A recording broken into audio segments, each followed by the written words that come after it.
Bonjour, je suis Eric Forêt, je suis photographe, formateur et également auteur de divers ouvrages aux éditions Erol sur la photographie urbaine, la photographie d'architecture, ainsi que sur les séries photographiques. J'ai eu la chance d'avoir entre les mains depuis quelques temps le nouveau logiciel de DxO, Viewpoint 5, qui est la dernière évolution du logiciel de DxO qui permet de corriger les géométries de nos images. Et je vous propose de m'accompagner dans sa découverte. Intéressons-nous maintenant à la correction des perspectives, qui est vraiment la clé de voûte de Viewpoint. C'est vraiment sa fonction de base, celle qui est le plus utilisée depuis le plus longtemps. J'ai choisi volontairement une photo dans laquelle les verticales convergent, et nous avons également une arche qui nous permet de faire un cadre dans le cadre, qui est quelque chose qui fonctionne toujours plutôt bien. Je vais donc tenter le tout automatique sur cette correction. Voilà, je clique ici, dans l'onglet perspective sur Auto, et vous voyez que tout est corrigé très rapidement. J'affiche la grille pour vérifier que tout est correct, tout a l'air correct. On se retrouve simplement avec deux grandes parties noires ici, un peu de noir en haut, dû à la récupération des perspectives, et donc on est obligé de réduire l'image active. Je vais aller dans recadrage. Si je vais jusqu'au maximum, on se rend compte qu'en fait je mange toute l'arche qui était quand même une partie importante de ma composition. Donc on va changer de ratio, on va passer au carré, et je me retrouve avec un carré qui me permet de conserver l'arche telle que je le souhaitais au départ. Je clique sur appliquer, et voilà, en quelques secondes, j'ai un résultat qui est tout à fait convenable et qui me convient parfaitement. Mais toutes les photos ne sont pas aussi simples à redresser. Je prends cet exemple d'un bâtiment qui est tout de travers dans ma photo, que j'ai pris rapidement d'une voiture. On va essayer avec celui-ci, le tout automatique. Le tout automatique semble donner un résultat qui paraît à peu près correct. Si j'applique la grille, je vois que c'est moins correct que ce qu'il ne peut paraître au premier abord. J'ai donc une autre astuce qui est de mettre des guides pour vérifier ce qu'il en est. Pour placer les guides, c'est très simple. Vous cliquez ici, dans la barre du haut, l'espèce de petit équerre. Vous venez en bas, cliquez sur d'abord les guides horizontaux qui vous montrent que tout a l'air bien horizontal. Vous cliquez ensuite sur les guides verticaux qui eux vous montrent que c'est pas tout à fait horizontal. Pour corriger ceci, il y a plusieurs solutions.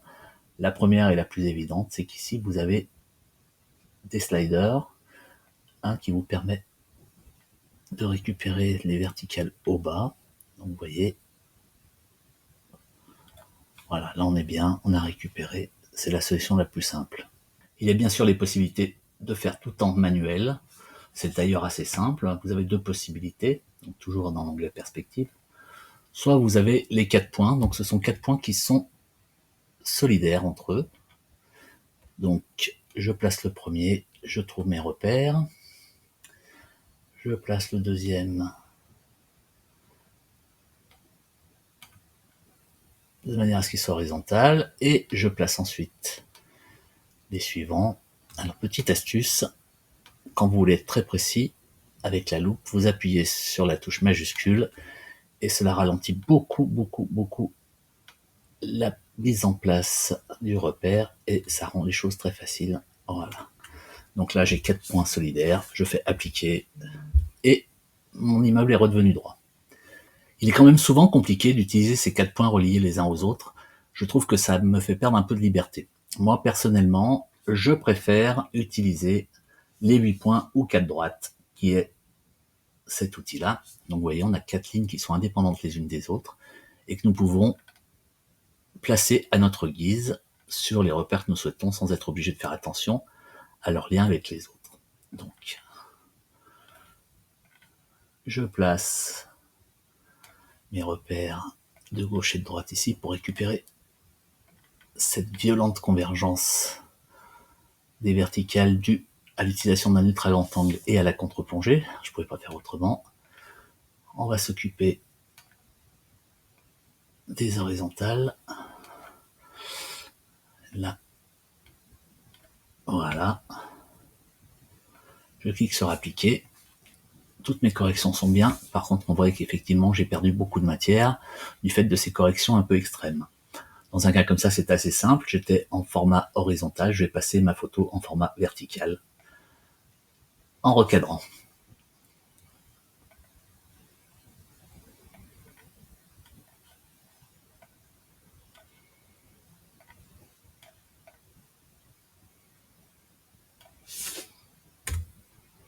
Voilà.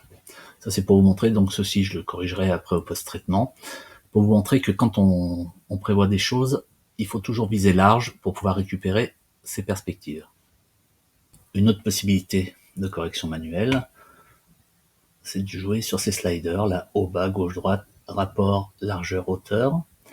Je commence par faire un automatique. Vous voyez, les résultats sont plutôt bien. C'est pour vous montrer un petit peu les différences. Donc, en jouant sur cette glissière-là, je peux faire varier la perspective verticale. Sur celle-ci, je peux faire varier de perspective de manière horizontale. Avec un double clic, on revient à 0. Mais celle qui m'intéresse, c'est surtout de jouer sur le rapport hauteur-largeur. Pourquoi? Tout simplement parce que je souhaite pouvoir intégrer l'intégralité de la façade dans mon cadrage qui restera d'origine un 3/2. Et là, vous voyez que si je veux faire entrer en largeur, je me retrouve avec énormément de place perdue en bas, ces voitures qui ne me servent à rien, ou la place perdue en haut, sur du bâtiment qui n'est pas coloré, qui ne me sert à rien. Donc, le meilleur moyen pour y arriver et remplir l'intégralité de mon cadre avec mon bâtiment, c'est de jouer sur ce rapport hauteur-largeur, de contracter le bâtiment dans sa largeur, ce qui l'étale en hauteur, et là, je peux faire entrer l'intégralité de mon bâtiment dans mon cadre de manière tout à fait simple, et j'ai exactement le résultat que je souhaitais avoir. Viewpoint 5 offre également la possibilité maintenant de travailler nos perspectives de manière locale. Par exemple ici, je vais travailler uniquement sur le bâtiment de droite. Pour ce faire, j'utilise l'outil Reshape Fusion. Je clique sur la grille. Je vais dans le mode adéquat et je prends l'outil Tracer 4 lignes. Je trace les 4 lignes pour récupérer les horizontales et les verticales de mon bâtiment.